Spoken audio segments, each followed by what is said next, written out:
parler du témoignage que maman a dit. C'est juste pour l'orienter. En fait, ce qui s'est passé avec le témoignage de mon frère montre qu'il y a une guerre spirituelle dans votre famille. Et je le dis à toi parce que tu es né de nouveau, tu es la sentinelle de ta famille. Et tu dois expliquer ça à ta soeur Claudia et à Laurent. Vous devez savoir que dans votre famille, il y a cette guerre. C'est qu'il y a des esprits anti-mariage qui combattent le mariage. Ça vous permet de vous préparer pour vaincre ces esprits méchants. Amen. Amen. Je vais juste prier. Dieu du ciel et de la terre, Dieu du puissant, Dieu du suffisant, éternel, Dieu des armées. Toi le Dieu qui était, toi le Dieu qui est, toi le Dieu qui sera, toi le Dieu grand et redoutable, toi le Dieu vivant et vrai, le puissant guerrier fort dans les combats. Nous te bénissons, nous te louons, nous glorifions ton Saint-Nom, nous glorifions ton grand nom, nous vendons ta mérite. Nous sommes reconnaissants pour ta présence au milieu de nous ce matin. Nous sommes reconnaissants d'être venus ce matin en ton nom. Parle maintenant à quelqu'un, Seigneur. Touche un cœur, Dieu du ciel de la terre. Agis puissamment dans la vie des uns et des autres. À toi la gloire et l'honneur. Au nom puissant de Jésus, j'ai prié. Amen. Amen. Le thème de ce matin, c'est le besoin de puissance. Le besoin de puissance. Dans Jean 16, verset 7 à 8, Jésus dit: Cependant, je vous dis la vérité, il vous est avantageux que je m'en aille, car si je ne m'en vais, le consolateur ne viendra pas vers vous. Mais si je m'en vais, je vous l'enverrai, et quand il sera venu, il convaincra le monde en ce qui concerne le péché, la justice et le jugement. Notre verset du mois, 1 Pierre 2, verset 9, dit que Dieu a fait de nous des rois et des sacrificateurs. Dieu a fait de nous des sacrificateurs pour que nous puissions offrir des prières, pour que nous puissions offrir des actions de grâce, des louanges, tout ça. Mais Dieu a fait aussi de nous des rois pour que nous puissions régner, dominer. Vous savez, comme Jésus a régné, comme Jésus a dominé, ce n'est pas comme pour régner comme les rois de ce monde, non. Mais c'est pour régner sur la puissance des ténèbres, pour amener le règne de Dieu sur la terre. C'est pour ça que Dieu a fait de nous des rois. Mais nous ne pouvons pas être des rois si nous n'avons pas de puissance. Si nous n'avons pas de puissance, les esprits méchants vont nous dominer et ils vont en fait, selon le désir, ne pourront rien faire. C'est pour ça que Jésus a dit à ses disciples: il vous est avantageux que je m'en aille. Jésus, vous savez, si vous lisez la parole de Dieu, l'évangile de Jean, c'était les dernières paroles que Jésus disait à ses disciples avant d'être arrêté. C'était vraiment les dernières paroles. Judas était déjà parti, il avait gagné de partir, Jésus était déjà parti pour aller appeler les gens pour l'attraper. Donc Jésus disait les dernières paroles à ses disciples. Et Jésus leur a dit qu'il vous est avantageux que je m'en aille. Parce que si je ne m'en vais pas, le Saint-Esprit ne viendra pas. Vous savez, le baptême du Saint-Esprit n'est pas optionnel dans la vie chrétienne. Le Saint-Esprit est là. Et le Saint-Esprit veut nous baptiser. Et Dieu veut que le Saint-Esprit nous baptise. Sauf que nous ne répondons pas, nous ne laissons pas le Saint-Esprit travailler librement. Nous avons beaucoup de choses dans nos vies qui empêchent le Saint-Esprit de nous baptiser. Et nous allons voir ce matin la chose principale qui empêche le Saint-Esprit de venir dans notre vie. Prenons l'apôtre Paul, l'apôtre Pierre, l'exemple de l'apôtre Pierre. rapporta l'exemple de l'apôtre Pierre.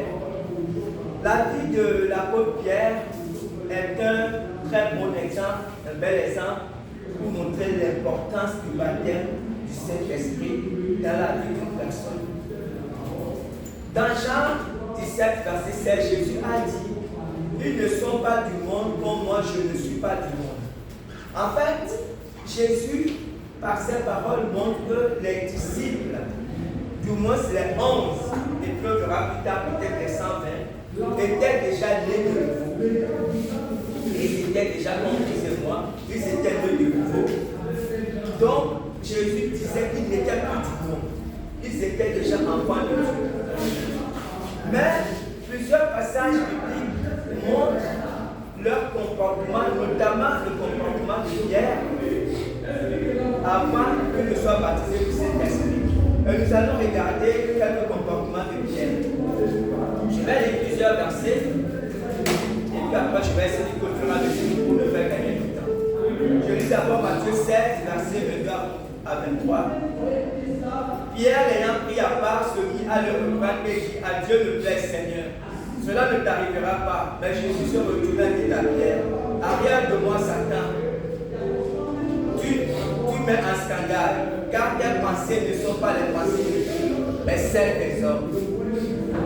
Je lis maintenant Matthieu 19, verset 27 et 28. Pierre, prenant la parole, lui dit: voici, nous avons tout quitté et nous t'avons suivi. Qu'en sera-t-il pour nous? Jésus leur répondit: je vous le dis en vérité, quand le Fils de l'homme, au renouvellement de toutes choses, sera assis sur le trône de sa gloire, vous qui m'avez suivi, vous serez de même assis sur 12 trônes et vous jugerez les 12 tribus d'Israël. Je lis maintenant Matthieu 20, verset 20 à 21 et après verset 24 à 27. Alors la mère des fils de Zébédée s'approcha de Jésus avec ses fils et se prosterna pour lui faire une demande. Il lui dit: que veux-tu? Ordonne, lui dit-elle, que mes deux fils que voici soient assis dans ton royaume, l'un à ta droite et l'autre à ta gauche. Les fils ayant entendu cela furent indignés contre les deux frères. Jésus les appela et dit: vous savez que les chefs des nations les tyrannisent et que les grands les asservissent. Il n'en sera pas de même au milieu de vous. Mais quiconque veut être grand parmi vous, qu'il soit votre serviteur, et quiconque veut être le premier parmi vous, qu'il soit votre esclave. Je lis Matthieu 26, versets 51 à 52. Et voici un de ceux qui étaient avec Jésus étendit la main et tira son épée. Il frappa le serviteur du souhait sacrificateur et lui emporta l'oreille. Alors Jésus lui dit: remets ton épée à sa place, car tous ceux qui prendront l'épée périront par l'épée. Je lis enfin le dernier verset, Matthieu 26 toujours, verset 69 à 75. Cependant, Pierre, assis dehors dans la cour, une servante s'approcha de lui et dit: toi aussi tu étais avec Jésus le Galiléen. Mais il le nia devant lui, disant: je ne sais pas ce que tu veux dire. Comme il se dirigeait vers la porte, une autre servante le dit et dit à ceux qui se trouvaient là: celui-ci était aussi avec Jésus de Nazareth. Il le nia de nouveau, avec serment: je ne connais pas cet homme. Peu après, ceux qui étaient là s'étaient rapprochés, dirent à Pierre: certainement tu es aussi de ces gens-là, car ton langage te fait reconnaître. Alors celui a fait des implications à jurer: je ne connais pas cet homme. Aussitôt le coq chanta, et Pierre se souvint de la parole que Jésus avait dit: avant que le coq chante, tu me renieras 3 fois. Et étant sorti, il pleura. Amen. J'ai fait exprès de prendre tous ces textes bibliques dans l'évangile de Matthieu. J'aurais pu les prendre dans les deux textes, mais j'ai voulu qu'on voit la chronologie des choses. Dans Matthieu 16, Jésus a dit à Pierre: arrière de moi, Satan. Vous voyez, dans ce texte, Jésus était en train de parler du plan de Dieu pour sa vie. Il disait à cette fille qui sera crucifiée, tout ça, et comme je lui disais, ces choses qui étaient difficiles, Pierre a réagi par sa pensée, par ses intérêts, et il a dit à Jésus que cela ne va pas arriver. Et Jésus lui a dit: non, arrière de moi, Satan. Parce que, vous savez, à ce moment précis, Jésus avait une lutte dans sa vie. Et on a vu l'aboutissement de cette lutte à Gethsémani. On a vu à Gethsémani, Jésus n'a pas couru pour la Gethsémani pour dire qu'il faut que ça arrive. Jésus pleurait parce qu'il savait que c'était difficile, c'était un combat. Donc là, Jésus parlait de ça, pas comme un jeu, mais Jésus, c'était déjà difficile à Jésus. Donc, les paroles de Pierre qui peuvent semer le trouble dans la vie de Jésus, peuvent même l'amener à changer d'avis. C'était ça l'objectif. C'est pour ça ici que Jésus a réagi vigoureusement. Jésus savait que c'était Satan qui parlait au travers de Pierre. Pierre ne le savait pas. Mais sauf que Satan parlait au travers de lui. Parce qu'à ce moment précis, Pierre voyait ses propres intérêts. Avec aussi longtemps qu'on verra nos propres intérêts, on peut être facilement manipulé par Satan. On va poser des actes qu'on trouvera bien, on dira des choses. Sauf que ce sont nos intérêts, ce n'est pas forcément les intérêts de Dieu. Et c'est ce qui est arrivé à Pierre ici. Et cela nous arrive souvent parce qu'en réalité, comme je dis, nous sommes comme Pierre était assez débat, il était né de nouveau, mais en fait, il nous ressemble ou nous le ressemblons tellement. Première chose, Matthieu 19, verset 27 à 28. Vous savez, ici Pierre, c'est Pierre qui interroge Jésus parce que c'est vrai qu'ils ont abandonné beaucoup de choses. On a vu dans l'évangile, ils étaient des pécheurs. Et Pierre était avec son frère, Jésus les a appelés, ils ont abandonné leur père. Et depuis là, vous savez, ce n'est pas comme nous aujourd'hui, où chacun va à ses occupations que sur le dimanche. Ils étaient constamment, ils suivaient Jésus tous les jours. Ça veut dire qu'ils avaient abandonné même leur travail, c'était de marcher avec Jésus. Ils allaient partout avec lui. Donc ici, Pierre demande à Jésus que mais nous avons abandonné tout pour te suivre. Alors, quel sera notre bénéfice? Parce que ici, Pierre veut quand même voir clair dans cette affaire. Vous comprenez? Et c'est normal parce qu'il se voit que c'est un investissement. Il faut quand même qu'il y ait, comme on dit, retour sur investissement. Et Jésus lui a dit que tous ceux qui m'ont suivi, vous comprenez? Donc, il y a ça. Après, dans Matthieu 20, jusqu'à tout en fait, ici c'est la mère des fils Zébédée, Jacques et Jean. Leur mère, vous savez, leur mère, ça faisait partie des femmes qui accompagnaient Jésus. Comme Jésus, sa mère, même avec deux femmes qui accompagnaient les disciples. Donc, cette femme aussi accompagnait Jésus. Et cette femme, quand elle parle, on sait que c'est une convertie, elle sait que Jésus va revenir. Parce que là, elle parle du retour de Jésus. Donc, on va qu'elle faire même un grand mot dans le futur. Et elle dit à Jésus que bon, quand il va revenir, dans il faut que mes deux fils soient dans la table gauche, comme toutes les mamans. Là, c'est la femme qui a dit. Ses enfants, Jacques et Jean, n'ont rien dit. Sauf que, en réalité, c'est le trio qui était le roi de Jésus. Quand Jésus se déplace pour les choses essentielles, il prenait Pierre, Jacques et Jean. Donc, c'était le cercle vraiment rapproché de Jésus. Maintenant, quand leur mère a dit ça, elle s'était fâchée parce que c'était comment ça? Donc, elle veut. Voilà quoi. Et comme nous le savons, mais pourquoi c'est papa et moi, pourquoi c'est pas moi? Tu vas dire, c'est la même réaction. Et Jésus leur a dit non. Non, que pour vous, celui qui veut être le premier, en fait, il faut qu'il soit régal. Vous comprenez? Et ça peut vous montrer qu'en réalité, un chrétien converti a encore beaucoup de choses à régler avec la chair.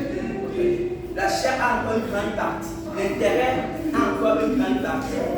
Et là, on vient dans Matthieu 26. On va aller. Matthieu 26, 51, 52. Jésus a pris les gens débarqués avec des bâtons, avec l'épée, tout ça. Et Pierre, on dirait que Pierre avait des sentiments mélangés de peur, de ne sais pas quoi. Il a pris son épée, il a emporté l'oreille d'un serviteur. Donc Jésus lui a dit non. Non, ce n'est pas comme ça. Et Jésus a remplacé l'oreille. Parce que la Pierre agit vraiment dans la chair, les sentiments, les émotions étaient mélangées là-bas. Il avait peur, en même temps il voulait se défendre. Et après, l'histoire que tout le monde connaît, Matthieu 26, 69 à 75. Avant, Jésus avait dit à Pierre, parce que quand Jésus leur parlait justement, quand Jésus continuait à leur parler de sa mort, tout ça, et c'est Pierre qui a dit non, même si tout le monde t'abandonne, même si c'est pas possible, moi je ne vais jamais t'abandonner. Vous savez, et quand Pierre disait ces paroles, il ne les disait pas à la légère. Pierre était sincère parce que Pierre connaissait l'amour qu'il avait pour Jésus. Sauf que c'était un amour qui manquait de puissance. Jésus savait que Pierre l'aimait beaucoup. Mais Jésus savait aussi que Pierre, son amour, ne pouvait pas résister à la pression qui va arriver. Vous comprenez? Parce que lui-même, Jésus, pour résister à cette pression, il a pleuré, il a prié abondamment à Gethsémani pour que Dieu le fortifie. Et effectivement, quand la pression est arrivée, Pierre s'est vu en train de régner Jésus. Et la grâce qu'il a eue, c'est que quand il a régné pour la troisième fois, il s'est souvenu de ce que Jésus a dit. Et il est parti se repentir. Il a pleuré à faire. C'est pour nous dire qu'en réalité, quand nous marchons, si nous voulons marcher un peu dans les pas de Pierre, nous verrons à plusieurs égards que nous ressemblons beaucoup à Pierre avant qu'il ne soit baptisé du Saint-Esprit. Avant la Pentecôte, nous ressemblons beaucoup à Pierre et nous ressemblons beaucoup à tous les apôtres. Comprenez? Ils étaient nés de nouveau. C'est pour ça que Jésus a dit qu'il vous est avantageux que je m'en aille. Parce que, vous savez, un chrétien né de nouveau, qui n'est pas baptisé dans le Saint-Esprit, aura beaucoup de problèmes. Le Saint-Esprit, ce n'est pas optionnel. C'est-à-dire que ce n'est pas que fonctionnel, parce que ce n'est pas grave. Ce n'est pas optionnel. On sera chrétien, on va aimer Dieu, mais on sera un chrétien sans puissance. C'est-à-dire que devant les difficultés, on va toujours chercher notre terre. Parce qu'on n'a pas assez de puissance dans notre vie, comprenez, pour faire face à l'adversité, pour renoncer, ce n'est pas possible. Maintenant, lisons Acte 2, je vais lire maintenant 2 versets. Acte 2, verset 14, et je vais lire Acte 4, verset 5 à 13. Acte 2, verset 14. Alors Pierre se présentant avec les 11, éleva la voix et leur parla en ces termes. Hommes juifs et vous tous qui séjournez à Jérusalem, sachez ceci et prêtez l'oreille à mes paroles. Maintenant je lis Acte 4. Le lendemain, les chefs du peuple, les anciens et les scribes s'assemblèrent à Jérusalem avec Anne le sacrificateur, Caïphe, Jean, Alexandre et tous ceux qui étaient de la race des principaux sacrificateurs. Ils furent placés au milieu de Pierre et Jean et leur demandaient par quel pouvoir et au nom de qui avez-vous fait cela. Alors Pierre, rempli du Saint-Esprit, leur dit: chef du peuple et ancien d'Israël, puisque nous sommes interrogés aujourd'hui sur un bienfait accordé à un homme malade, afin que nous disions comment il a été guéri, sachez-le tous, et que tout le peuple d'Israël le sache, c'est par le nom de Jésus-Christ de Nazareth que vous avez crucifié et que Dieu a ressuscité des morts. C'est par lui que cet homme se présente en pleine santé devant vous tous. Jésus est la pierre rejetée par vous qui bâtissez et qui est devenue la principale de l'âme. Il y a le salut en aucun nom, car il y a sous le ciel aucun autre nom qui a été donné parmi les hommes, par lequel nous devons être sauvés. Lorsqu'ils virent l'assurance de Pierre et de Jean, ils furent étonnés, sachant que c'étaient des hommes du peuple sans instruction, et ils les reconnurent pour avoir été avec Jésus. Voilà un autre Pierre qui est méconnaissable pour ceux qui étaient là. Parce que c'est le même Pierre. Si on retourne peut-être 3 ou 4 mois en arrière. Parce que quand on voit quand Jésus est mort, quand on calcule jusqu'à la Pentecôte, ça fait le 40-50 jours. Environ 3 mois en arrière, c'était ce même Pierre qui paniquait devant cette femme qui s'acharnait sur lui. Mais c'est le même Pierre qui se retrouve maintenant au milieu de tout le Sanhédrin. C'est que on peut dire toutes les autorités étaient là. Et ils ont placé Pierre et Jean au milieu justement parce qu'ils voulaient les intimider. Vous comprenez? Et c'est le même Pierre qui est. Non seulement il a répondu à leur question, mais il leur a dit que c'est ce Jésus que vous avez ici.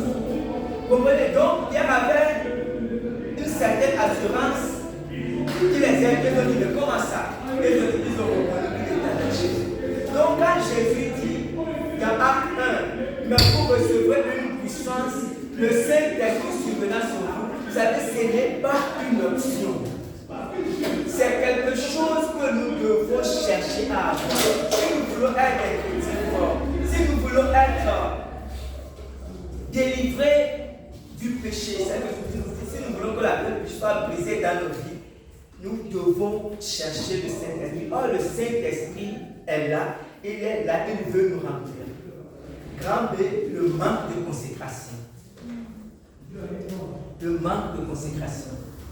En fait, dans notre génération, vous savez, je lisais un livre un jour, un homme de Dieu qui a été baptisé du Saint-Esprit. Et cet homme de Dieu, il a été baptisé dans une conférence, dans une réunion. Et cet homme de Dieu disait qu'il est l'homme de Dieu, il est de nouveau, mais il aimait beaucoup les bijoux. C'est qu'il aimait les gourmettes, il aimait. Et ce n'est pas un péché d'aimer les bijoux, il aimait les bijoux. Mais c'est que le jour là, quand le Saint-Esprit est tombé sur lui, il a enlevé la gourmette, il a dit, mais qu'est-ce que moi je fous avec ça? Il a jeté ça. Comprenez? Il ne sait même plus pourquoi. Vous savez, c'est ça la différence. Et aujourd'hui, je suis étonné de voir un peu des hommes, soi-disant remplis du Saint-Esprit, quand ils parlent de leurs chaussures, de leur costume. Ce n'est pas possible. Un homme ne peut pas venir parler de sa posture, ni même de ses voix. Il ne peut pas. Parce que quand il se met devant, la seule chose qui le préoccupe, c'est de parler du Christ et du Christ crucifié. Parce que vous savez, quand le Saint-Esprit, dans l'exemple des apôtres, il y a un phénomène, on voit que quand les apôtres se déplaçaient, l'apôtre Paul ou l'apôtre Pierre, quand ils voyaient des gens qui sont nés de nouveau, ils leur demandent, avez-vous reçu le Saint-Esprit? Les gens disaient non. Quand ils imposaient les mains, la Bible dit quoi? Le Saint-Esprit descendait automatiquement sur ces personnes. Pourquoi? Parce que le Saint-Esprit, Dieu l'a déjà mis à disposition des chrétiens. Comprenez? Mais ce qui empêche le Saint-Esprit de descendre aujourd'hui sur nous, c'est parce que nous sommes un peuple qui manque beaucoup de consécration. Ça veut parce que quand le Saint-Esprit vient dans la vie de quelqu'un, en réalité, cette personne, je peux dire, peut devenir bizarre. J'ai été comme ça. Les gens peuvent le trouver bizarre. Parce qu'il sera quelqu'un qui sera souvent en contradiction. Parce qu'il ne peut pas voir les choses comme les autres voient. Et les autres vont le trouver bizarre. Donc ça veut dire que si tu ne veux pas qu'on te trouve bizarre, alors ne cherche pas le Saint-Esprit. C'est parce que vous savez, tu es différent. Tu es différent. Vous comprenez? Et c'est ça le problème. Parce que quand le Saint-Esprit va dans une vie, vous savez, le Saint-Esprit ne va pas dans une vie pour faire la volonté de la personne. David a dit quelque chose. David a dit, fais de l'Éternel tes délices et il te donnera ce que ton cœur désire. Et les gens beaucoup n'ont pas compris ce que David dit. Parce qu'en réalité, David, lui-même, il était ce genre d'homme. Il avait fait de Dieu ses délices. Vous comprenez? Et Dieu lui a donné ce que son cœur désirait. Mais quand on voit la vie de David, Dieu lui a donné les choses de la terre. On rend grâce à Dieu. Mais ce que David désirait partout, c'était Dieu. C'est que quand tu fais de tes délices, en fait, ton cœur va beaucoup plus vers Dieu. C'est que quand David, c'est que tous les hommes qu'il a écrits, c'est que quand il est là, il a dit quand je me dis sur ma bouche, quand David est sur son lit, quand il rêve là, il ne rêve pas, il est roi, il ne rêve, non. Quand il rêve à Dieu, il médite sur les choses de Dieu. Vous comprenez? 2 Corinthiens 5,15 dit quelque chose. Et qu'il est mort pour tous, afin que ceux qui vivent ne vivent plus pour eux-mêmes, mais pour celui qui est mort et ressuscité pour eux. Je vais relire ce verset biblique. Et qu'il est mort pour tous, afin que ceux qui vivent ne vivent plus pour eux-mêmes, mais pour celui qui est mort et ressuscité pour eux. En fait, Jésus, quand il mourait à la croix, le projet de Dieu, quand Jésus mourait, c'est que tous ceux qui vont accepter Jésus, ils ne doivent plus vivre pour eux-mêmes. Ça veut dire que quand avant, c'est comme, je parle à l'instant de Pierre et d'André. Ils étaient des pécheurs. Mais quand ils ont rencontré Jésus, tous leurs projets, tous leurs rêves, tous leurs, je ne sais pas, leurs intérêts, leurs ambitions, tout s'est arrêté. C'est qu'ils ne vivaient plus pour eux-mêmes, ils ne vivaient même plus pour leur famille, ils vivaient maintenant pour Jésus, ils passaient leur temps à suivre Jésus. Vous comprenez? C'est ça le projet de Dieu. Dieu n'a pas prévu que lorsque quelqu'un accepte Jésus, que la personne continue à vivre pour lui-même. Vous me direz, donc on ne doit plus aller à l'université comme on fait notre sœur, on ne doit plus être médecin, on ne doit plus être magistrat, juriste, on ne doit plus s'occuper des familles. Non, très bien. On doit faire ces choses très bien. Sauf qu'on le fait maintenant pour la gloire de Dieu. Ça veut dire qu'on devient médecin pour la gloire de Dieu. On devient juriste pour la gloire de Dieu. On devient, je ne sais même pas, astronaute, pas pour soi-même en fait. Et que tout ce qu'on fait, c'est ce que la Bible dit, tout ce que vous faites, faites-le pour la gloire de Dieu. En fait, c'est qu'on ne fait plus les choses pour ses intérêts. On doit s'occuper de ses parents, de sa famille, pas pour ses propres intérêts, mais on doit faire tout pour la gloire de Dieu. Comprenez-vous? Et c'est cela qui est difficile pour les chrétiens de notre génération. Vous savez, pourquoi je dis que c'est difficile? Ce n'est pas que c'est impossible. Je vais vous expliquer quelque chose de très important. Lisons Jean 21, on va comprendre quelque chose. Jean 21, verset 18. Et on va terminer par ça. En vérité, je te le dis. Quand tu étais plus jeune, tu te saignais toi-même et tu allais où tu voulais. Mais quand tu seras vieux, tu étendras tes mains et un autre te saignera et te mènera où tu ne voudras pas. Voilà les paroles, presque les dernières paroles que Jésus a dit à Pierre. Comprenez-vous? Et quand on lit ces paroles-là, on a l'impression que c'est une mauvaise nouvelle, c'est de mauvaises paroles. On a l'impression que Pierre sera contraint d'étendre ses mains pour qu'il soit conduit par un homme, alors que c'est totalement le contraire. C'est totalement le contraire. Pierre n'est pas contraint d'étendre ses mains. Au contraire, Pierre étendait ses mains avec joie. On a vu dans Actes 4, on a vu que quand Pierre et Jean ont été bastonnés, ils étaient contents d'avoir été dignes d'être bastonnés pour Jésus. Vous savez, ce qu'on ne comprend pas, il y a un mécanisme. Lorsque on s'approche de Dieu, lorsqu'on veut aller plus loin avec Dieu, alors Dieu nous donne un cœur qui désire aller plus loin avec lui. Comprenons bien. Le Saint-Esprit ne contraint jamais quelqu'un. Le Saint-Esprit peut venir à toi.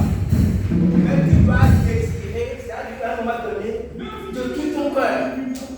Tu dois dire au Saint-Esprit, je veux que tes désirs deviennent mes désirs.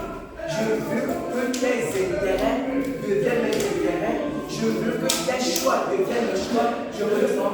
Mais tu ne le dis pas avec contrainte. Parce que ça vient du profond de ton cœur. C'est lorsque ce n'est que lorsque tu vas dans cette disposition que le Saint-Esprit t'amènera à faire. Le Saint-Esprit n'amène jamais quelqu'un à faire ce qu'il ne veut pas. Tous ceux qui ont, vous savez, quand on lit les écrits de Paul, par exemple, quand il dit ces choses que je veux, on a l'impression que ces chrétiens, comme on chante souvent, ce n'est pas facile. Non. Ce n'est pas facile pour celui dont Dieu n'a pas encore préparé le cœur. Pour celui qui n'a pas encore accepté. Il y a ces deux niveaux. Il faut d'abord que tu acceptes. Quand tu acceptes, alors Dieu dispose ton cœur et tu, au contraire, tu es même pressé de faire cela pour Dieu. Tu es même pressé de donner ta vie pour Dieu. Tu es même pressé que tu le fais en courant. Pourquoi? Parce que cela vient de ton cœur. Mais cela vient de ton cœur parce que c'est fait par le Saint-Esprit en toi. Voilà. Donc, ce qui fait qu'en fait, la vie chrétienne, ce n'est pas une vie physique. Et ce n'est pas aussi une vie extérieure. J'ai expliqué dimanche dernier que la vie chrétienne ne se vit pas à l'extérieur. La vie chrétienne, tout se passe dans le cœur. Mais lorsque les choses se passent dans le cœur, si tu tombes sur, tu lis un passage biblique, par exemple, tu lis un passage de renoncement, si tu vois que ce passage est difficile pour toi, alors approche-toi de Dieu. Tu dis au Seigneur que tu aimerais faire ça, mais que cela est difficile pour toi. Si tu es sincère dans ta prière, tu verras que Dieu te donnera un cœur. Tu feras la même chose, même en courant. Tu le feras avec empressement. Pourquoi? Parce que tu le fais avec la puissance du Saint-Esprit. Rien dans la vie chrétienne n'est difficile si on fait les choses selon le fonctionnement de Dieu. Comprenez? C'est pour ça que Jésus a dit aux disciples, il vous est avantageux que je m'en aille. Parce que quand le Saint-Esprit va venir, en fait, il vous amènera à faire des choses. Vous ferez des choses librement. Parce qu'il sera avec vous. Et il sera en vous. Amen. Amen. Et que Dieu bénisse sa parole.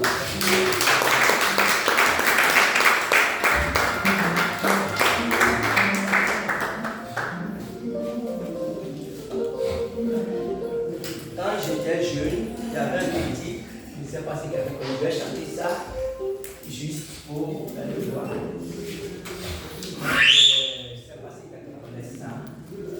Toi, Seigneur, vous allez écouter sur ces paroles. Toi, Seigneur, tu as fait les cieux et la terre par ta grande puissance. Toi, Seigneur, tu as fait les cieux et la terre par ton bras étendu. Rien n'était trop difficile. Rien n'était trop difficile. Toi, Seigneur tout-puissant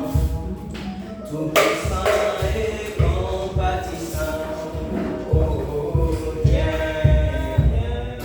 absolument rien n'était trop difficile, oh, rien, absolument rien n'était trop difficile.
Amène-nous à désirer ta voix.